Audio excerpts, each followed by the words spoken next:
The detention of up to 1 million Uyghurs and other ethnic minorities by China in its Xinjiang region is relatively well known, and it's something we've reported on for more than 2 years now. What's less well known, however, is how China is allegedly forcing some Uyghurs to spy on Uyghur communities living abroad. Correspondent Matthias Bullinger met one such man who claims Chinese state security asked him to spy on someone in Istanbul.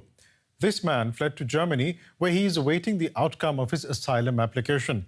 But his story begins in his native Xinjiang, in China's northwest. On arrival at the airport, I was told to wait at passport control until everybody was gone. Then 2 policemen pulled my jacket over my head, so I couldn't see anything. They put me into a car and drove me away. I had no idea where we were going.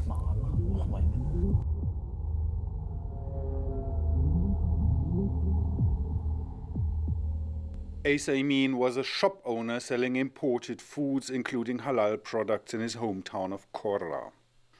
In 2015, when he returned to Xinjiang from a business trip to Malaysia, he was stopped at the airport and brought to a detention center. They brought me into a room. There they sat me down at a metal table, and they tied my legs and my arms to it.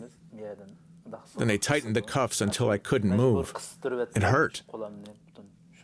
I stayed in this position for 2 days.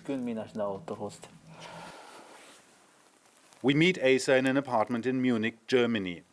He says he was never told what he was accused of. His papers say he was suspected of endangering state security.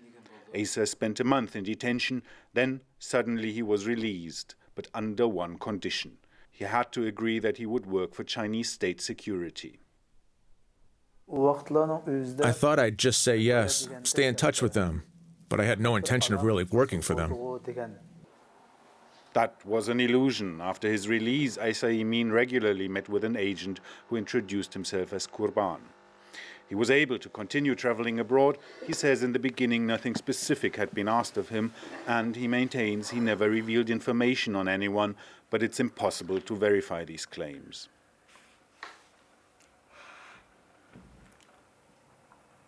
About 1 year later, Asa was detained again. This time he was freed with a specific request. He was told to spy on a young man in Turkey. Asa left for Istanbul.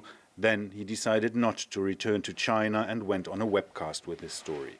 Qurban called after the show aired.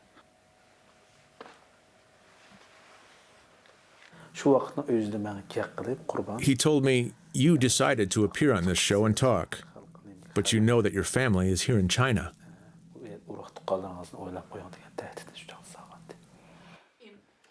Since then, many of his relatives have disappeared. 5 siblings have been arrested. Asa's oldest brother was sentenced to 25 years in jail. Other Uyghurs gave him the news since he cannot reach any of his relatives by phone.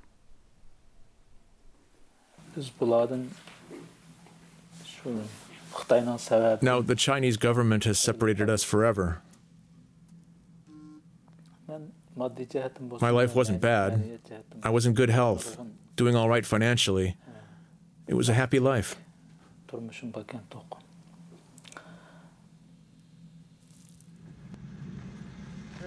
I try to see the place where he used to live. An American colleague and I are followed around closely, constantly harassed.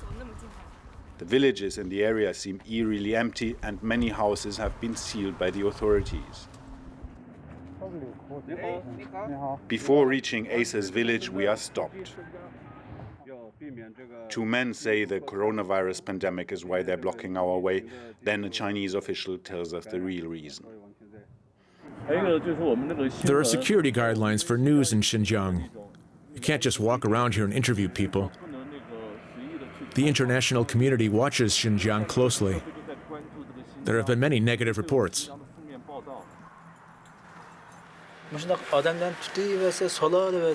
One day I asked Qurban, "So many people have been detained and many disappear every day. Where's this going to end?"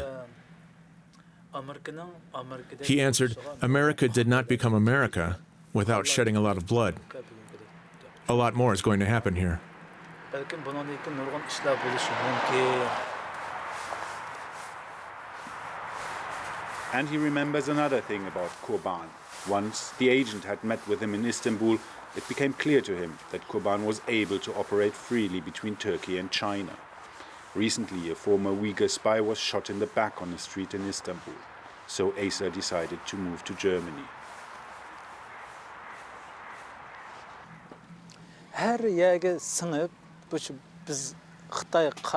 China knows exactly how to find its adversaries,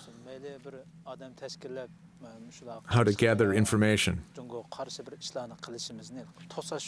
And they're trying everything to stop us from speaking out. He's waiting for his refugee status to be approved. Asa means things that he is relatively safe here, but he also knows that he could be targeted anywhere. Joining me now is Rahima Mahmood. She's the UK director of the World Uyghur Congress, and she joins me now from London. Ms. Mahmood, how common is it for Uyghurs to be made to spy on Uyghurs living abroad? It's very common. It's not a new thing. It's been a long history. China has been trying to spy on any Uyghurs living abroad. But the Chinese government is already accused of imprisoning up to 1 million Uyghurs in detention camps in Xinjiang. Why does it need to spy on Uyghurs abroad? Well, Chinese government often accuse Uyghurs, exiled communities are carrying out in their own version of terrorist activities, spiritism, and trying to separate East Turkestan from China. And that is one of their theory of persecuting, imprisoning Uyghurs. Even though you just mentioned about million, this is started from 2016, 2017. But since the occupation, 1949, the CCP has been persecuting Uyghurs inside China and also monitoring any Uyghurs living abroad. Now, I'm wondering, with this atmosphere, the way you describe it, how are Uyghur communities in exile or living abroad, how are they reacting? Do they feel safe? No, I know a lot of Uyghurs, including students, they don't feel safe. When they left China, especially the students who, after obtaining students with visa, there is terms and conditions attached when they left China. So it is, especially during the recent years, we know since 2017, they banned Uyghurs travel abroad. But prior to that time, the students were also suffering. And even the people who came for just to visit other countries, they were also asked to spy on others. So this is a very common thing. For me, even for me, it seems incredible and unbelievable. It's very difficult to understand why the CCP have to push or forcing these Uyghurs, and including some Chinese from the region. Right. We have actually some credible information, some Han Chinese who came to Europe, and they were also forced to spy on the Uyghurs. And in some cases, when people went to the Chinese embassy to extend their passport, and also there was a condition.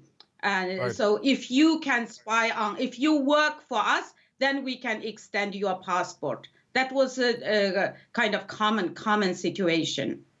Briefly, Ms. Mahmood, do you think governments are aware of this problem? And if so, are they taking action to counter it? I think governments gradually now are aware of what is happening, but not yet taken any concrete actions. But I know from in Sweden, a man called Babur was arrested in 2010 because of his activities, spying activities. And I also know several others in Germany that were arrested as well. But this situation is so widespread, and I do believe other countries should take more concrete action to protect the Uyghurs, and especially protect the Uyghur activists like myself. Yes, hoping that that happens. Rahima Mahmood, UK Director of the World Uyghur Congress, thank you so much for speaking to us. Thank you. It's a pleasure.